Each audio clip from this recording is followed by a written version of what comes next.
You know how it goes. Good morning, good afternoon, good evening, and welcome to BWTM Sports Gaming. Tonight we're doing...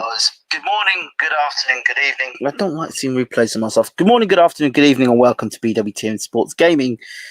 We're going a bit different tonight. We're going live not only on Twitch, not only on YouTube, but we're also going live on Twitter. Yeah, we haven't done Twitter in a long time. We haven't done the old Periscope, so why not?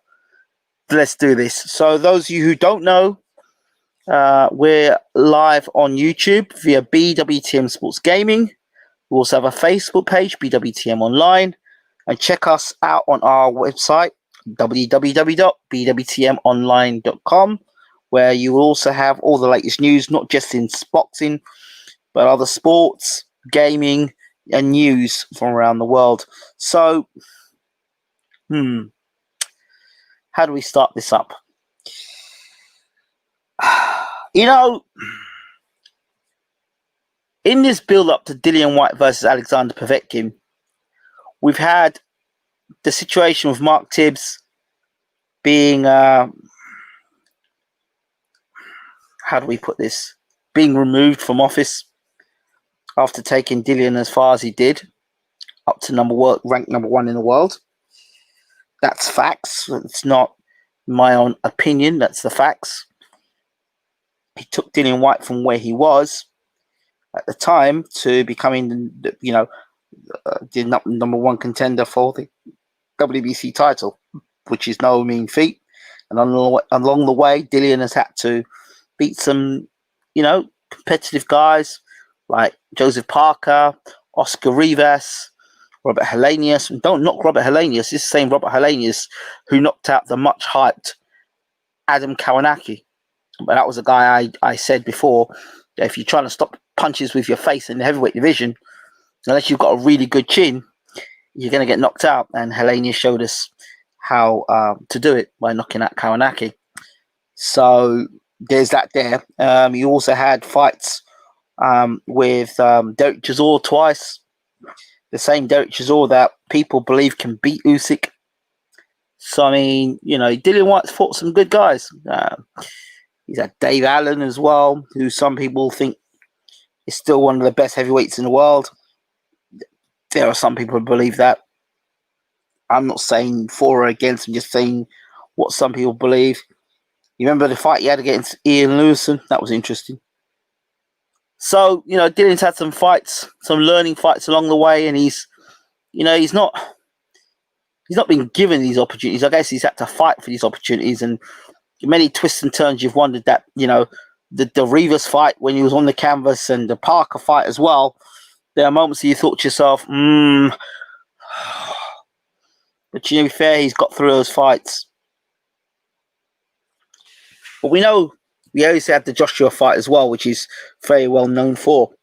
There has been significant improvements to Dillian Whyte, and that has to be, that credit must be given to Dillian Whyte himself, applying himself, but of course his trainer for rounding up his style and making his style far more competitive and a far more adaptable at world level. Now, all that being said, we all know also that after Mark Tibbs was exited the Dillian Whyte camp, in came Xavier Miller, which people on BWTM Sports knew for the longest while. Xavier Miller was very close to the channel, and we've done loads of interviews with Xavier Miller. So, and sat down in depthly and spoke to him and the fighters he's been training.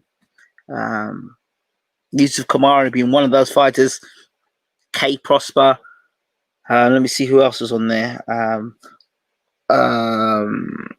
What's my boys? That's a few of them others as well. Ozzy, Jervier, and many others that I probably will forget. I've forgotten now, but we'll come back to at some point. But yeah, so we were able to talk to them. So I did say to you all, I did say this to you, that some trainers can handle the difficulties of a fighter's temperament, what a fighter says, the way a fighter behaves. Some trainers can just take it on the chin, don't take it personally to heart, and they can crack on and they can get through it, and they understand the working relationship. They understand what a fighter gets like through difficult times. A fighter can get annoying, a fighter can get agitated, a fighter can be very disrespectful at times. Well, some fighters can be, and there can be a pain to be around. And some fighters are a joy to work with in camp. Now, Mark Tibbs, this is Mark Tibbs now, said that the things he did to get DILLIAN in shape, or the things he did to keep DILLIAN on the straight and narrow, Mark Tibbs was saying he wasn't an easy fighter to work with. That was what Mark Tibbs was saying. That's what he alluded to. So when a trainer says that kind of thing, he gives you the impression that all was not well in camp at times, and Mark Tibbs had to basically bite the bullet to make it happen. And subsequently, he was able to do it enough times to get DILLIAN to #1 spot. And who knows, he may even been the guy to put a master plan together to beat Alexander Povetkin. That's not the point now. That's not the case now, because we've got Xavier Miller in the corner. Or do we have Xavier Miller in the corner? There was and ahhing about whether Xavier Miller was going to be the head coach. Well, it seemed obvious he would be the head coach, because him and DILLIAN have been working together for so long down at the gym in IQ boxing gym. And then they went and started working together in Portugal. That's how, in lockdown and spend all that time together with a fighter, you either gel very well or things don't work out as you would hope they would work out. I said before, not every trainer can put up with or have to deal with the nonsense that some of these fighters bring out. No, they might be good fighters. They may have disgusting behavior. They may be disrespectful. And I've been in camps with certain fighters, or I've seen certain fighters in camp, may I say, and they might be good fighters and they might be good on camera. They may look good on camera, but behind the scenes, they're really a piece of work. And a piece of work to train, and ungrateful, disrespectful, rude, nasty individuals, right? So you could say, well, that's part of boxing, yeah. But if you've got a trainer that's teaching you not to prevent you from getting yourself knocked out, you've got a trainer teaching you the science of the sport, and you're being ignorant to that, then your ignorance will lead you to getting knocked out. You see, the level that Dillian Whyte has fought so far is good. It's cool. But now you're putting the WORLD CALSS world class in capital letters in this fight with Alexander Povetkin, because now you're looking at Povetkin, former Olympic gold medalist, I think super heavyweight, or was he maybe even super heavyweight? Povetkin, former world champion, beaten only by Anthony Joshua and Vladimir Klitschko. If you notice, both of those guys were Olympic champions. I just thought I'd mention that. Hughie Fury failed. Derek Chisora failed. David Price got knocked out. So if you're not at the level of Alexander Povetkin, Takam got knocked out. If you're not at the level of Alexander Povetkin, if you're not a Joshua and you're not a Klitschko, you're either getting stopped, knocked out, or get beaten up on points. Not me, bro. I'm usually on the UK. I'm on the American timetable. I work on the American timetable. I've worked on the American timetable for years, so I think I'm more adapted to the American time zone than the UK time zone. So, where was I? But good evening, see you, Coach Chris. I can't remember what I was saying. Can somebody please remind me of what I was saying? I lost my train of thought. What was I talking about? I can't remember what I was talking about. God knows what I was talking about. I've really lost my train of thought now. Oh, what was I talking about? Please, somebody remind me what I was talking about. God almighty. Oh, I need sleep. I can't remember what I was talking about. I was on a good train of thought as well. So what was I talking about? I was talking about... I can't remember what I was talking about. Somebody remind me what I was talking about, please. Do I have to play and replay to what I was talking about? Got to be on... what I was talking about. Somebody remind me what I was... Okay, got to be on the level when fighting guys like Povetkin. Yeah, you've got to be on the level when you're fighting Povetkin. So Olympic gold medalists in Klitschko and Joshua, both Olympic gold medalists, both beat Klitschko. Both beat Povetkin, right? Fine. Now with Dillian Whyte, thank you. Now, if Dillian Whyte, for all the people he's fought, he's never fought. He fought Joshua was Olympic gold medalist. Ironically, that Olympic gold medalist did beat him. Even though I said to people, Whyte was injured, Whyte wasn't fit, shouldn't take in a fight. He took the fight against Joshua, and we all know what happened. Now he's fighting another Olympic gold medalist. No, Chisora wasn't an Olympic gold medalist. Parker wasn't an Olympic gold medalist. Oscar Rivas was not an Olympic gold medalist. Hellenius wasn't an Olympic gold medalist. In fact, Hellenius got beaten in the World Championships by Bermain Stavern. Shall I continue? So this guy is an Olympic gold medalist. Punching with both hands. Predominantly the left hook is key. And I called him the white Mike Tyson. And at the time, he was knocking guys out and moving around like the white Mike Tyson. So Povetkin's no mug. Povetkin will do the same things over and over again that gets him for success. These guys, when they get to level, they know what world class is all about. He's not new to world class. He's not new to elite boxing. He's not new to fighting the best fighters in the world. He knows what it's like to get into camp, to get his shape. He's got his consistent team.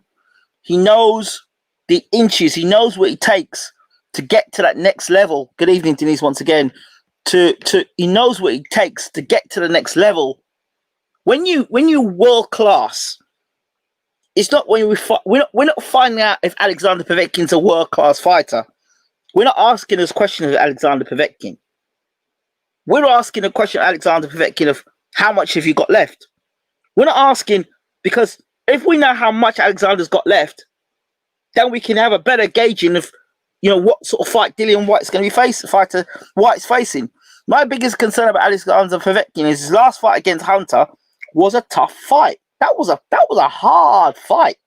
I wonder how much of that took things out of Povetkin. So what kind of shape Povetkin? I don't know. I've heard no reports of Povetkin sparring.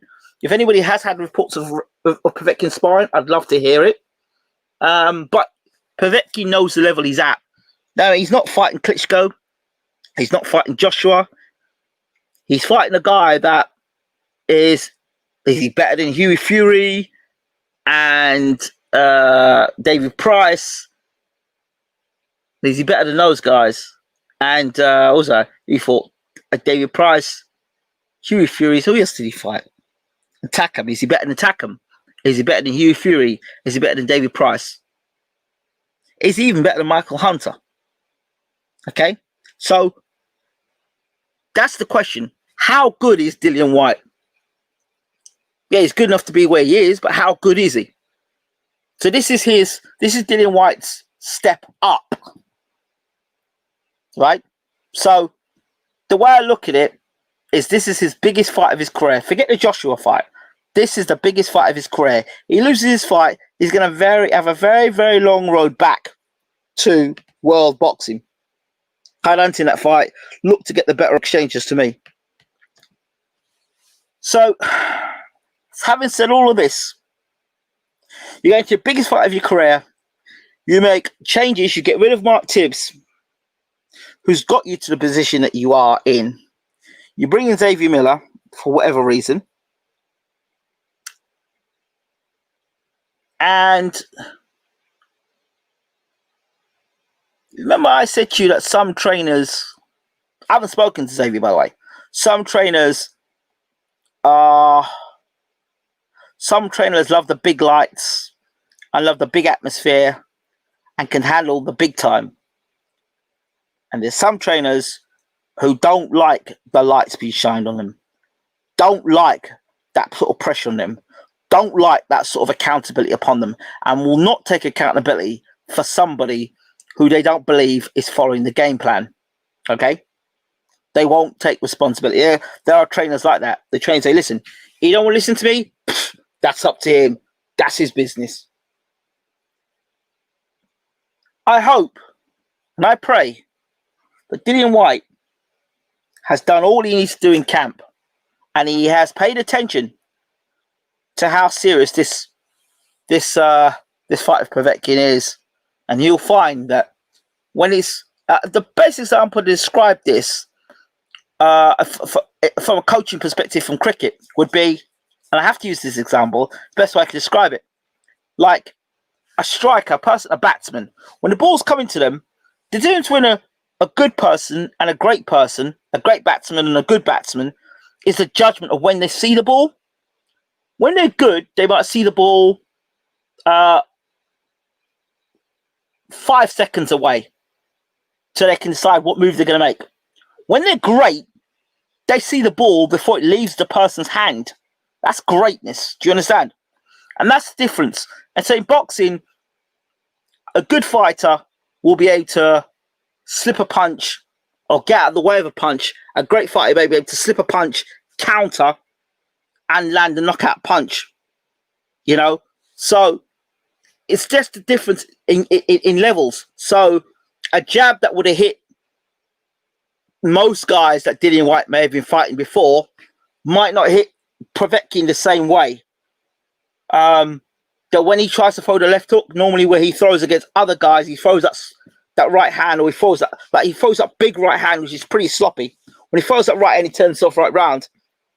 In fights previously, guys have not been able to capitalize on that. But a guy like Povetkin, he sees an opening like that, one opportunity, one chance, bang, put your lights out. That's the difference between a guy fighting European level and a world-class fighter. And Povetkin will only need one opportunity of you messing around, or you losing concentration, or you do what you normally do at them other levels, and you didn't pay attention, you didn't understand the boxing science, and you've got in there for, I'm just going to go and do what I've got to do.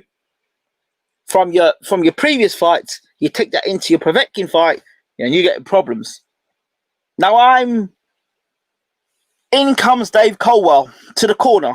Why now? Why is Dave Coldwell coming into the corner now and the fight's on Saturday night? I don't understand that. That's no disrespect to Dave Coldwell now, yeah? Because he's been in the corner of David Haye, and he's been in world title fights. He's been in some of the biggest fights in boxing. He's been involved around it now. So he knows, he's experiencing that. What the hell are you bringing Dave Coldwell? I've had some things to say about Dave Coldwell, because I said, and I know he's not happy about what I said, right? And it wasn't being disrespectful. I said, what would happen with David Price? I said, Dave Coldwell and David Price are not a good mix. They're not a good fit. I said, David Price will take 2 or 3 gimme fights, and then he'll fight somebody decent and get knocked out. And that's exactly what happened. And I'm only speaking truth about that. David Price came in heavier than ever, and then got laid out like a carpet.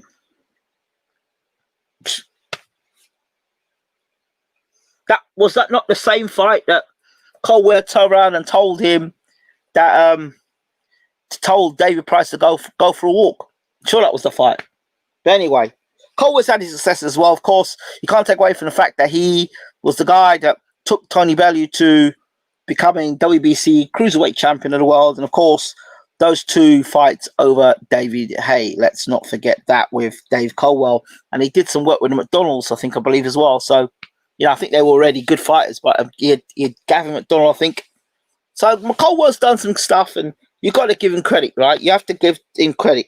However, Dave Coldwell is not a magician, right? If you've not put the work in camp, there's a problem. I'm not suggesting Dillian Whyte hasn't, but it's the wrong fight for you not to put it in. It's the wrong fight for you not to put it in camp. Do you understand? The wrong fight. And, there are people with knives just waiting to see Dillian Whyte fall. And, I believe, I believe that you must you must not burn your bridges. It is important that you keep bridges open and don't burn your bridges, because you may have to go back that same road that all those people you may have disrespected, you may have to go back. I'm not suggesting Dillian Whyte's done that, but what I am saying, if you have done that and you get beat on Saturday night, believe me, then a lot of people out there are going to want to support and help you on your way back. You see, when you think you know about, see, and again, this is not Dillian Whyte, I'm giving examples here. When you think you know boxing and you think your knowledge of boxing is so good that you don't need a trainer, and you've just got a trainer there just for the sake of having a trainer there, but you don't really believe in that trainer. It's just coincidental that you've got that trainer there at the time. You don't really believe in that trainer. The trainer is costing less money. And, you know, when that's going on, I'm not suggesting it is, because I haven't spoken to Dillian Whyte, as you know, and I haven't spoken to Xavier Miller because I just haven't spoken. I haven't been able to get an interview with him for whatever reason. But my spider sense tells me things are not going too well. Why the hell would you have a head coach and then suddenly just bring Dave Coldwell in now? What day are we in now? What's it? What day is it? Wednesday to Thursday? Wait, it's Tuesday, Wednesday today. It's Wednesday today. Thursday, Friday, Saturday's the fight. What the hell is Dave Coldwell going to do in 3 days? What the hell is Dave Coldwell going to do in 3 days? I actually feel sorry for Dave Coldwell in this one. I actually feel sorry for him in this one. Yeah, he might be getting paid and he's working for Sky. If it all goes wrong for Dillian, Dave Coldwell, well, you know, you may get, so I was on here just to help out in the corner. You know, you need your team to be tight. I guarantee you Povetkin's team will be tight when they're in England. They're going to be tight. And, you know, squabbling in camp, they are good to go. If they squabble, they did the squabbling back in Russia. They're good to go. They've been here. They know what they have to do. Turn up, show up, blow up, as Babatunde Ajayi would say. Show up, blow up, turn up, or turn up, blow up, show up, whatever. Anyway, so I'm a bit concerned. Red flags. I said the week of the fight would know what was going on with Dillian Whyte, and the week of the fight has come. We do know what's going on with Dillian Whyte. What? So is Xavier Miller still the head coach? Is he still the head trainer? If you've made an announcement, you said this guy's the head trainer now. Then you've got Dave Coldwell coming in. Dave Coldwell's a head trainer in his own right. Why is he suddenly coming in Dillian Whyte's corner? When has Dave Coldwell been in Dillian Whyte's corner before? Why now? It doesn't make any sense to me. Why is Dave Coldwell now in the corner unless Dave Coldwell is going to be the trainer of Dillian Whyte after this fight? That's got to be the question, because we had, you know, Mark Tibbs and Xavier Miller working with him. So what's he going to try with Xavier Miller and then get Mark Tibbs and then get Dave Coldwell in? I don't know. It's speculation. But it ain't good. It isn't good. And how can your mind be in the right spot? I don't understand. I don't get it. It doesn't make, to me, it doesn't make any sense. Because if I'm the head coach, I'm the head guy, what do you need a second pair of eyes for? What do you need a second pair of eyes for if you believe in me so much? That'd be like me bringing in, appointing Dave Coldwell, yeah, and then appointing Adam Booth. Dave Coldwell has been training me for the last 10 weeks at camp. Me and Dave Coldwell working 10 weeks at camp, and as soon as we come to England, the minute we get off the plane, who steps in? Adam Booth. And then, of course, what's the game plan? Xavier Miller might say, well, this is the game plan here. This is what I want him to do. And if the fighter don't agree with what Xavier's got to say, then you got Dave Coldwell there now. That just sounds a disaster to me. No disrespect to Dave Coldwell, but I think if Dave Coldwell was going to be training Zilly, he should have been there from the start. Not this 3 minute, this last minute thing. In a fight of this magnitude, with so much on the line, And you bring in Dave Coldwell in 3 days before it? Well, what kind of stuff is that? Nah, something ain't right. Something ain't right. I can't put my hand on what it is. Something ain't right. Something ain't right. And then 3-1, 3-1 against on Povetkin, or 6-1. Looks a good bet now to me. It's too much confusion going on. You need your head straight in a fight like that. One mistake you make, and you're going to be on the canvas. Look at it this way. This is another way to look at it. If Joseph Parker, who's nowhere near the boxer that Povetkin is, or the puncher that Povetkin is, if Oscar Rivas, nowhere near the boxer that Povetkin is, or the puncher Povetkin is, if those guys can put Dillian Whyte and drop Dillian Whyte, my word, if those guys can touch Dillian Whyte, then I can assure you Povetkin can do it too. I am a fan of boxing, okay? And there's just these certain rules that the boxing gods has thrown up in the past. And I just feel, I hope that the boxing gods don't turn up again on Saturday night. Because if they do, all the dreams of Whyte fighting Fury and all the rest of it is going to go down the drain. And then you'll see the knives real come out and how they'll stop him trying to get another title shot. Now, I hope and I pray that Dillian can get out of this situation he's in now, because it doesn't bode well for me, I don't think. I like Povetkin Saturday. I don't know if he's ever seen Whyte in tip-top shape. He's never really fit. Wow, didn't know all that was happening. It doesn't take much to come in wrong mentality for a fight. Absolutely. Of this magnitude. This ain't Saturday Night Live against Robert Helenius. This ain't, Saturday night against Derek Chisora. It ain't that kind of fight. It ain't that type of gig. It ain't that kind of smoke. It's not that type of beef. This is Russian beef. You understand me? And this is a different mentality. This is a guy who's been in there with the best of the best. He's been in there with the best of the best. So you ain't going to intimidate him by going, oh, that's not going to intimidate Alexander Povetkin. You're looking into Alexander Povetkin trying to bully him. That stuff's not going to work. Povetkin's seen it and done it. Read the t-shirt, you know what I mean? So that's the thing. And no disrespect to Dave Coldwell, but I can't see what Coldwell can do in 3 days' time. I can't see it.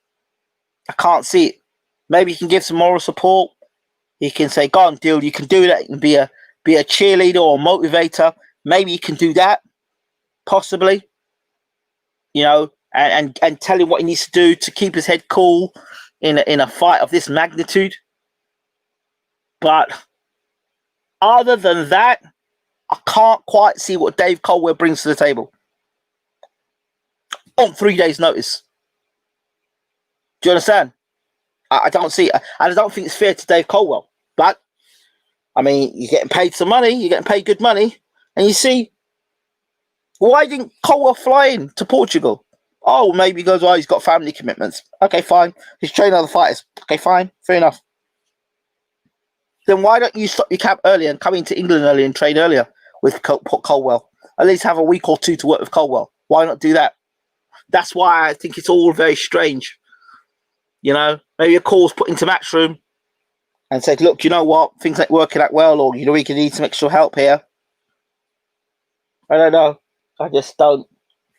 It don't seem right to me, people. It just doesn't.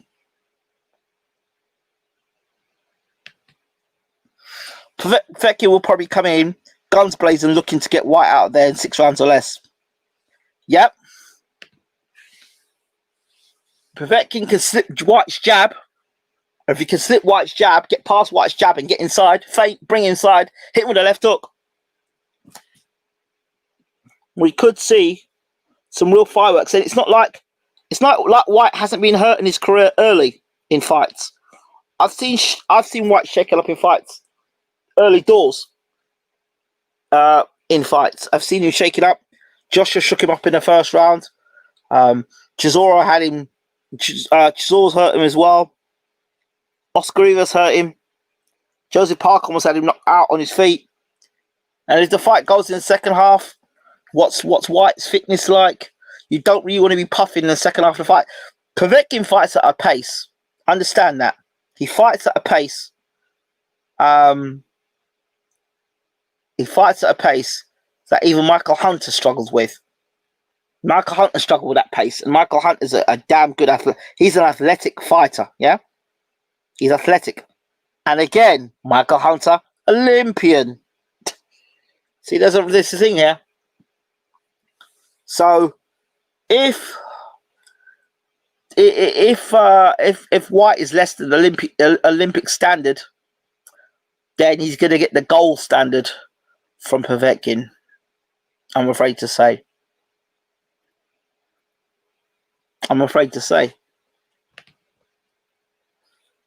Someone's getting dropped via left hook in this fight. Well, you're going to go with a shorter left hook, or you're going to go with a longer, wider left hook. Now, I think White's digging to the body might be interested. If you can dig to the body, Povetkin, that might be nice. I'd like to see how that works out. White to the body, Povetkin to the head. But don't blink. Don't blink. Because and now it's going to be interesting to see how much Dillian Whyte weighs for the fight as well. That's going to tell us a lot about camp. You know, Dillian Whyte is now managing fighters. He's, you know, changed trainers. I don't know how good his camp's been or what the dynamics is in the camp. Now he's got Coldwell in the corner.